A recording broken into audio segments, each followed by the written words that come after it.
welcome back to my channel. And if this is your first time here, then hi, my name is Lauren. And on my channel, we mostly talk about anything luxury, but we also discuss lifestyle and beauty. So if you're interested in any of these topics, please consider subscribing to my channel and we'll get started with the video.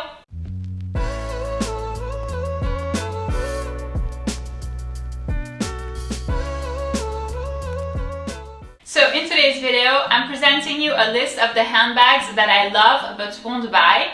These are handbags that I find absolutely stunning, that I really like, but that somehow, for some reason, they don't work for me. So if that sounds interesting to you, then please keep on watching. So obviously, as these are some handbags that I won't buy, I don't have them, duh. So I will include a picture either here or here for reference. And we'll go ahead and start with the first one right away, which is from my favorite brand, Chanel. And it's the Chanel filigree vanity case. I find it absolutely beautiful. It's so girly, it's so cute, it's so feminine. It also exists in so many beautiful and different color combinations. I think that the main one, the most classic one, is beige and black, and I think it looks beautiful. But I actually did see one in the boutique, and that was the one that I tried on, which was burgundy and black, two of my favorite colors. You will know if you've been subscribed to my channel for a while. These are some of the colors that I love the most in the color palettes. And I found it in the store and I was lucky enough to try it on, and I didn't love it at all. I wasn't in love. There was no, wow factor. And so what was really strange was that when I was looking at the bag itself on its own on the counter, I found it absolutely stunning. Like, I had to buy it, I had to have it. But then when I tried it on me, it wasn't great. It just didn't really fit. There was something that was off. As this handbag kind of resembles a lunchbox, I was thinking about it some more on the way back home because I ended up not buying it. And then there was this massive light bulb moment. So actually, prior to going in the store, I had scrolled on Instagram for hours and hours. We are all guilty of that. And I had looked at pictures of, very petite girls that were carrying this handbag, girls who kind of looked like schoolgirls. And so this bag just really fitted them so well. It looked amazing on them. But then I look nothing like a schoolgirl. I have broad shoulders. I am a big girl in general. And so on me, it just looked a bit ridiculous. It didn't look like neither feminine nor girly nor anything. It just kind of exacerbated my broad shoulders and my big features. And so for that reason, I ended up passing on this bag and, accepting my height and my body frame. And rather than forcing something that was meant to be, I saved my money to buy something else. So moving on to handbag number 2, we have another one from Chanel. And this time it is a fairly new one. It's a fairly new model, and it is called the chanelminiflapbag with top handle. And the color that I love, that I find super cute, is called light pink. It's actually one of the newest colors for this year. I feel like this bag is so beautiful. It's so cute and girly. Again, I love the color. But I think that if I have to be honest, what I like most about this handbag is the price. So it currently retails for $4,800 per Stacks, which, is a lot of money. I will give you that. Definitely, that's for sure. I think we can all agree. But for Chanel, it is still reasonable. And I know as I'm saying that, I'm like, wow, this is so sad to say that like $5K for a bag is still reasonable. But in today's world, it still is. So I feel like the price is very reasonable. And that's kind of, why I was drawn to it at first. So I actually already have a mini rectangular in my collection. It is a limited edition denim bag with the CC logos. It's a bag that I really, really like. It's something that I would never sell. But I do find that the size is a little small for me, as I'm 5'11" or 180 centimeters. It just doesn't fit my body frame as much as other bags. And so for that reason, I kind of told myself that I wouldn't get another mini rectangular again. But with the top handle, I was actually thinking that it may change the ratio of the bag. I was hoping that it would because, it does take up some space, especially towards the top of the bag, so it could make it look like more bulky, more, just like bigger in general. So I was hoping it would change the size ratio of the bag. I went in the store to try it on, and it didn't change that aspect at all. It still looked very small. And so for that reason, it's something that I love seeing on Instagram, that I love seeing on YouTube. I love reading reviews of this bag and watching them on YouTube, but it's not something that is going to join my collection anytime soon, unfortunately.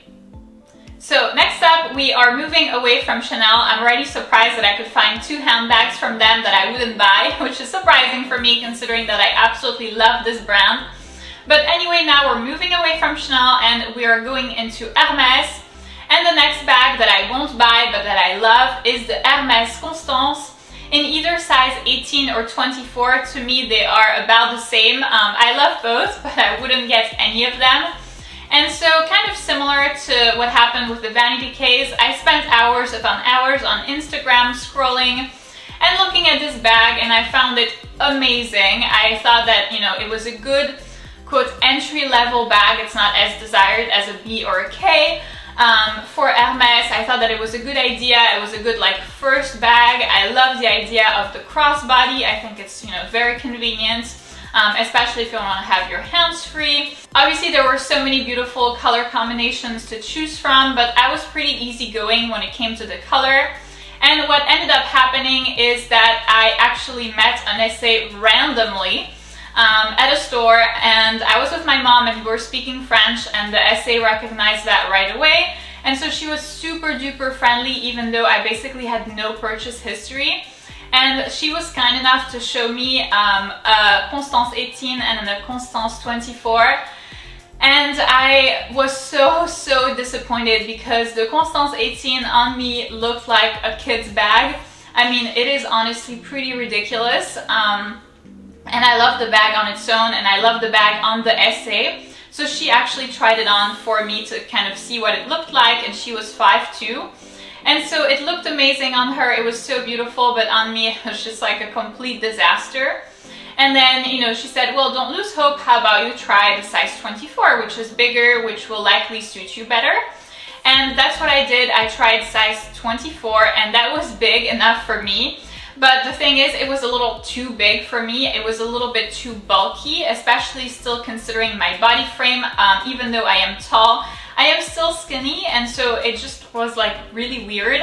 And there was kind of a contrast with the length of the crossbody as well, which made me a little bit hesitant about this bag. It no longer looked like something super cute, like something girly. It just kind of looked like, I don't know, a messenger bag or something like that. Like, if you see what I mean, like a bag that you can like store a laptop in. Obviously that's an exaggeration, but it just didn't have the cute wow it factor that I was looking for, and so I chose to pass. So next up we have the Givenchy Antigona. This is actually a bag that I was eyeing for the longest time, and what ended up happening is a really funny story. So I was actually about to buy it. I had flown into Paris to get a surgery. So if you don't know it yet, I have gotten a nose job. This was like 4 or 5 years ago, like a long time ago. But I knew the surgeon beforehand, and I just felt more comfortable going there to somebody that I already knew. So I had planned to have my surgery in Paris, and I had the surgery, and then the morning after the surgery, I had planned to go to the store before leaving and going to Brussels to see my family. I had planned on going to the store, and then what ended up happening, I didn't feel very good. As you can imagine, this is a major surgery. And so I was recovering from the anesthesia, I was recovering from a night of barely having slept at all, and then I looked like absolute trash. I honestly looked like I had been beaten up. It was so bad. I had like the bandages all over my nose, and then I had bruises on my face and stuff, and so I was like, you know what? This isn't meant to be. I don't even feel like I want to go into the store, and if I feel like I don't want to go and that it's not a pleasure, then it just kind of feels like a chore, and that's really not the point. So I ended up not getting it there, and then, you know, the whole time in Brussels I was recovering from that, and then I flew back to the States. And so I ended up not getting this bag, and thank God, because, you know, the more I thought about it afterwards, the more I agreed with my choice not to go to the store, because it is a bigger handbag. And I already have so many big handbags, and I think that they're kind of falling out of trend a little bit. They are very practical, that's for sure, but they just don't fit with my lifestyle as well. I mean, I don't want like a mini tiny bag, but this big of a bag is a little bit too much for me. Additionally, I would have gotten it in black, and I also have like so many black bags. By the way, I've actually done a video on my entire black bag collection, so if you're interested in seeing that, then I will go ahead and leave it in the little information link over here for you to see it. So what I actually decided was that I would get that one, but in the small model. I would get the mini one, and I think that one is way cuter. What I also like about it is that it is a crossbody bag, so super practical if you want to have your hands free. And this is also a bag that I saw in like a beautiful color, and I also didn't get it for like, I don't know why, I don't know what I was doing, but I didn't get it. It was in Florida like ages ago, and it was this beautiful green. I will include a picture on the screen if I can find it somewhere in the depths of the internet. But it was absolutely stunning, and I didn't get it, and now I regret not getting that one, but at least I'm glad I didn't get the big one in Paris. And the last bag that I love but won't buy is the Louis Vuitton Alma BB. I find it really cute and girly. I love the size. I love the fact that it is crossbody for me. It's just so important to be able to sometimes at least have your hands free and have that option of getting this type of bag, you know, when you're walking around in a city or when you're going to the mall to be able to look at clothes. I find it very, very convenient. I also find it, relatively speaking, carefree, especially if you get it in like Damier Ebene, for example. And then what I also love about it is the price. Obviously, it is still, relatively speaking, inexpensive for a designer handbag. So all of these things make me really drawn to the bag. They make it a very good option for like a casual day bag. But the reason why I won't be getting this purse is that it is so popular. I mean, it seems like everybody has this handbag. It's like I can see it everywhere, at the mall, at the beach, walking around in the city, at the restaurant. I just feel like it's absolutely everywhere. And for me, when bags are like that popular, when they seem to be everywhere, and when it seems like everybody has them, it's just no longer really my thing. Like, I'm no longer super interested in the bag. They make it like so common that it's like, okay, no wow factor. And so I think that, you know, obviously I get bags that please me, but in the end I also have to admit that I get bags to give the wow factor to others. And so I think that this isn't a very good option for me for that reason.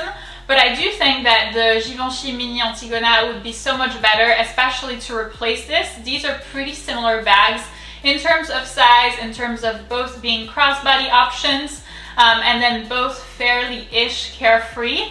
So I think that I would much rather get the Givenchy Antigona versus the Louis Vuitton Alma BB. So that's it for this video, guys. Thank you so much for watching. By the way, if you do have any of these handbags, please let me know in the comments down below if I'm missing something. If you think that there is an actual reason why I should get one of these, I would love to hear your thoughts. If you did enjoy this video, please give it a big thumbs up, subscribe, and I'll see you in my next one.